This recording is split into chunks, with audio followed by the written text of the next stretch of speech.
Matius 25 ayat 32 satu ayat 42 sono mahalana hukuman tabaru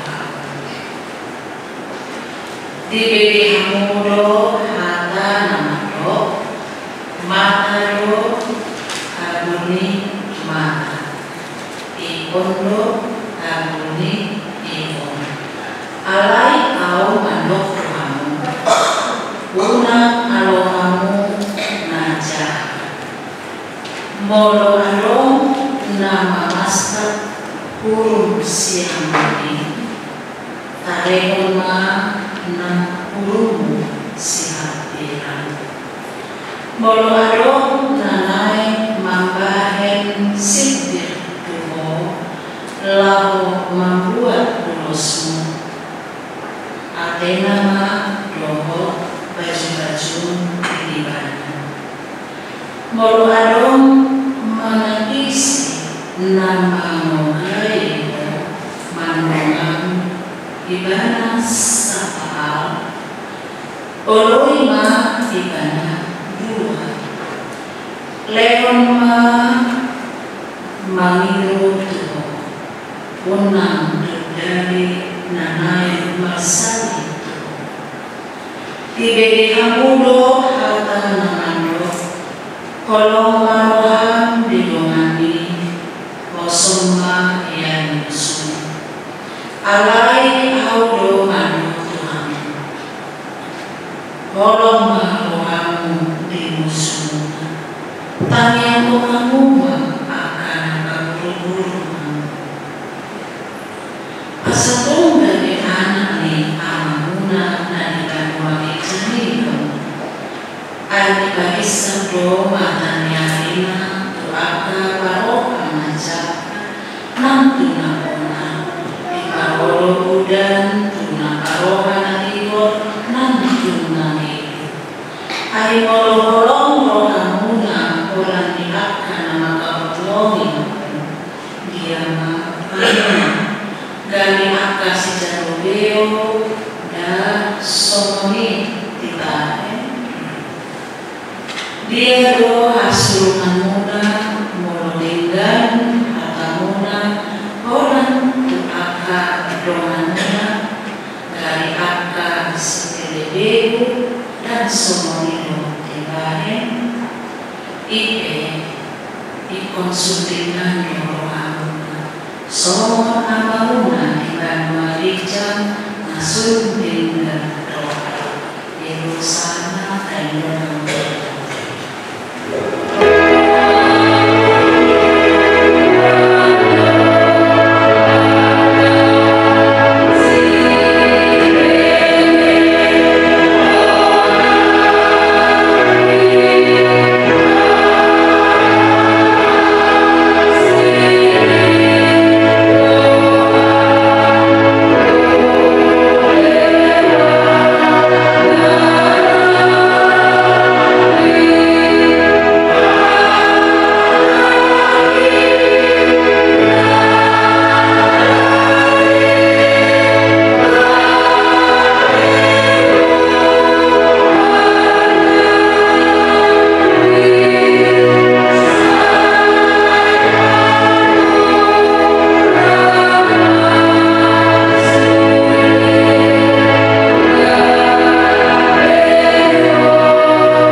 yang beraneka ragam. Perilaku dan pola pikirnya juga sangat beraneka ragam. Hidup kita tidak terlepas dari hawa nafsu kita. Tidak bisa terlepas. Karena memang hal itu adalah hal yang manusiawi. Untuk PMI dan remaja, stop dulu apinya ya. Kita ibadah sekarang. Gak usah takut, gak usah peningsikan.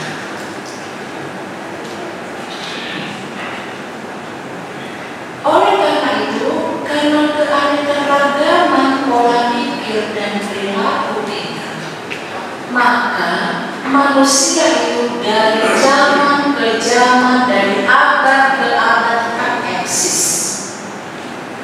Berbeda dengan kejadian teknologi. Dari tahun ke tahun selalu aja ada yang baru dan berubah, yang lama berlalu. Kalau seandainya ada HP yang zaman keluaran tahun 10 tahun yang lalu rusak, baru berbagi, tidak ada lagi hal-hal, tidak ada lagi panah-panah yang mengganti. Tapi kalau manusia dari sejak dahulu sekarang sampai ke akan datang, dia tetap seperti itu manusia. Tetap sebagai manusia yang banyak ceritanya, banyak keinginannya, pola pikirnya macam-macam. Bahkan sampai dikatakan bahwa kaum perempuan lebih unik. Nanti ketika acara misalnya berangkat, turunkan aku, turunkan aku sini, turunkan aku sini, diturunkan, tengok dulu ya, turunkan aku. Padahal dia saat-saat minta diturunkan. Nah itulah keragaman macam. Oleh karena itu, teks khotbah ini yang dituliskan oleh Matius sendiri, di mana Matius ini notabene-nya dulunya bekerja sebagai pemungut cukai, lalu dia beralih menjadi murid Yesus. Dituliskanlah ini dengan latar belakang macam beragam pola pikir manusia. Cuma yang dikasih Tuhan, khotbah di bukit adalah suatu pengajaran yang sangat fundamentalis. Bahkan sampai ke teks khotbah kita ini ada ajaran yang sangat radikal. Sangat radikal. Ketika dikatakan bahwa ada ajaran dari hukum Taurat, mata balas mata, gigi balas gigi, itu merupakan pola pikir dan pemahaman tradisi Yahudi yang tradisional. Kalaupun dikatakan mata balas mata, saya mencoba memulainya atau mengatakannya, kalau ada orang misalnya mencolok mata kita, lalu yang harus kita lakukan adalah mencolok matanya juga. Yang dimaksud di situ adalah untuk menjaga kebencian, kejahatan, dendam yang berlebihan. Berarti kalau matanya mata saja, mata kanan mata kanan saja, itu maksudnya. Kalau dikatakan mata balas mata. Tetapi teks khotbah kita yang lebih mengatakan tidak demikian.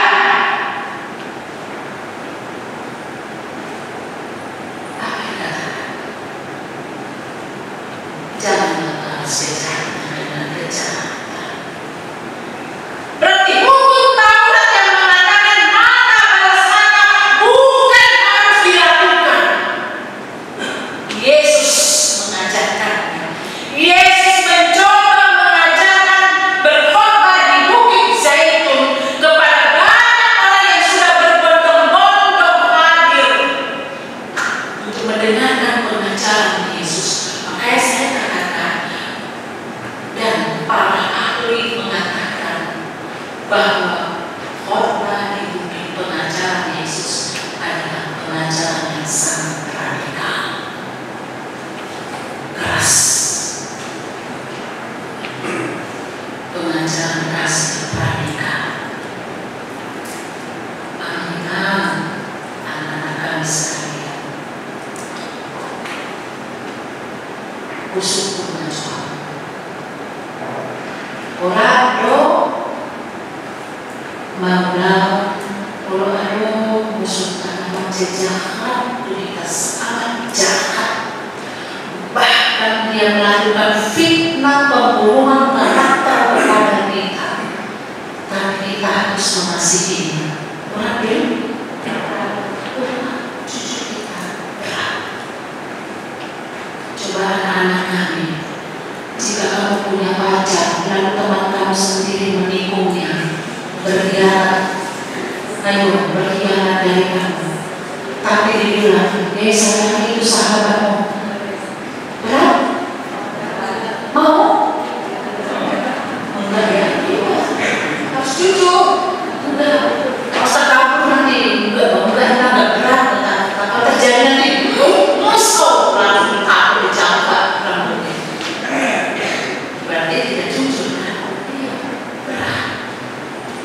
Tetapi firman Tuhan hari ini mengajarkan kepada kita, jangan balas kejahatan dengan kejahatan.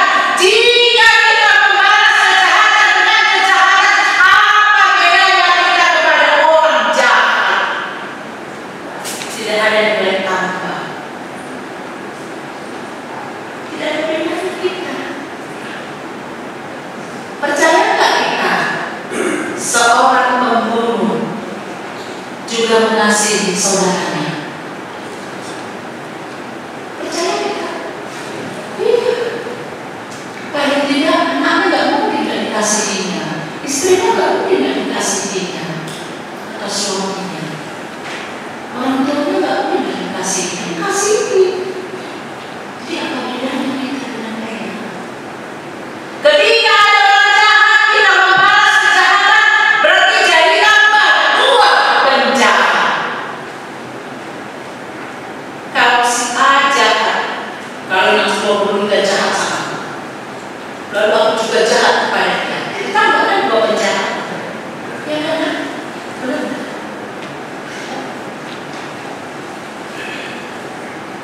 Jemaat yang dikasihi Tuhan, saya mencoba cerita ini saya ada panggilan penting ya, itu udah pentingnya bilang, jadi penting ini ibadah bilang, yang kecil bilang apa teko.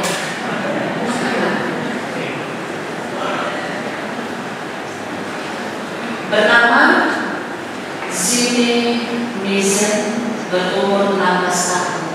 Anak-anak kami, kita orang tua, coba kumpulin mungkin kita bayangkan, umur 16 tahun adalah umur yang masih sangat muda dan energi seorang pemuda ataupun kalau kita katakan remaja. Dia dibunuh oleh temannya dengan sangat keji, dibunuh oleh temannya sendiri ketika mereka berselisih paham. Yang membunuh ini bernama Z.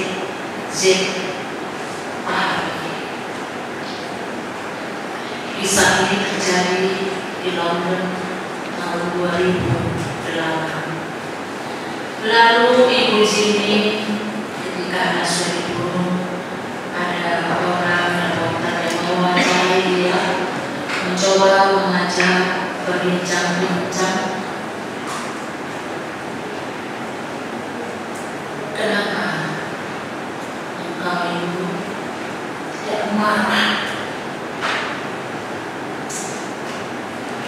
Tidak marah kepada Z Fahri yang sudah membunuh anakmu dengan sangat kecil. Padahal cuma itu anakmu laki-laki. Kenapa tidak marah? Kenapa tidak menuntut hukuman yang lebih berat? Lalu Ibu Jimmy berkata, saya hanya ingin berkata kepada orang tua anak itu yang membunuh anakku. Saya merasa kasihan pada mereka. Saya tidak marah, hanya merasa kasihan saja. Kami sekeluarga, saya pribadi, punya kenangan yang indah tentang Simeon anakku yang sudah dibunuh. Sementara mereka punya kenangan buruk tentang anak mereka perilaku yang sudah menjadi pembunuh. Karena itu saya kasihan, kenangan yang tidak bisa dihapuskan dan bahkan melupakan aib. Orang terus bertanya, mengapa saya tidak marah? Tetapi saya berkata, kemarahan itulah yang membunuh anakku. Kemarahan itulah yang membuat kematian kepada anakku. Kemarahan Zepati sudah membunuh anakku. Kalau saya marah lagi, saya akan menjadi seperti anak itu. Terlalu banyak kemarahan di dunia ini. Jemaat yang dikasihi Tuhan, fakta mengatakan banyak hal yang membuat kita marah. Banyak hal yang menjadi musuh kita. Banyak hal yang diperbuat oleh musuh-musuh kita yang menyakiti kita, bahkan memporak-porandakan perasaan kita. Mungkin kita ingin marah, ingin teriak, ingin memberontak, mungkin ingin menampar, menjambak, memukul, bahkan mungkin seperti kematian dibalas dengan kematian nyawa tembus nyawa. Tetapi jemaat yang dikasihi Tuhan, firman Tuhan ini bagaikan tamparan yang telah kepada kita, kepada saya, kepada imam dan anak-anak kami sekalian. Apapun yang sudah menyakiti kita, apapun yang sudah membuat kita marah dan membenci, biarlah firman Tuhan hari ini mendidik kita. Maafkanlah mereka. Ampunilah kesalahannya, sebab Tuhan juga mengampuni kita. Kita harus sadar bahwa dalam perjalanan kehidupan kita juga sudah menjadi musuh besar kepada Tuhan. Dan jika kita hidup dengan hawa nafsu kedosaan kedagingan kita sudah menjadi musuh besarnya. Tetapi siapa kita menerima pengampunan dan pertolongan dari Tuhan? Siapa kita terus-menerus dipelihara dengan cinta kasih-Nya? Amin. Lalu kenapa kita tidak memaafkan dan mengampuni sesama kita manusia? Maafkanlah dia, doakanlah. Jadi jangan lagi terjadi itu fakta itu ketika acara perjamuan kudus ada musuhnya atau ada orang yang menyakiti hatinya, tidak mau bersama. Bahkan ada lagi fakta yang terjadi. Saya harap kiranya di jemaat kami Pondok Gede tidak ada itu. Ketika acara pertanyaan di rumahnya, kalau tidak datang si A, kalau di rumah si A pertanyaan dia juga tidak datang, janganlah. Balaslah kejahatan dengan kebaikan, supaya kita menerima upah besar di surga. Amin.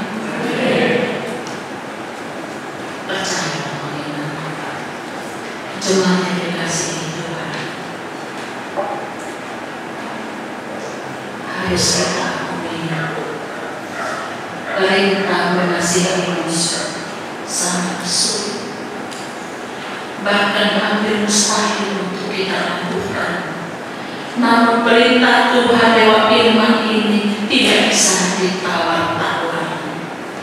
Dalam khotbah di bukit, Tuhan Yesus mengajar orang banyak untuk mengasihi musuh dan berdoa bagi mereka yang menganiaya kita. Rasul Paulus pun menegaskan agar tidak membalas kejahatan dengan kejahatan, tetapi melakukan kebaikan bagi semua orang.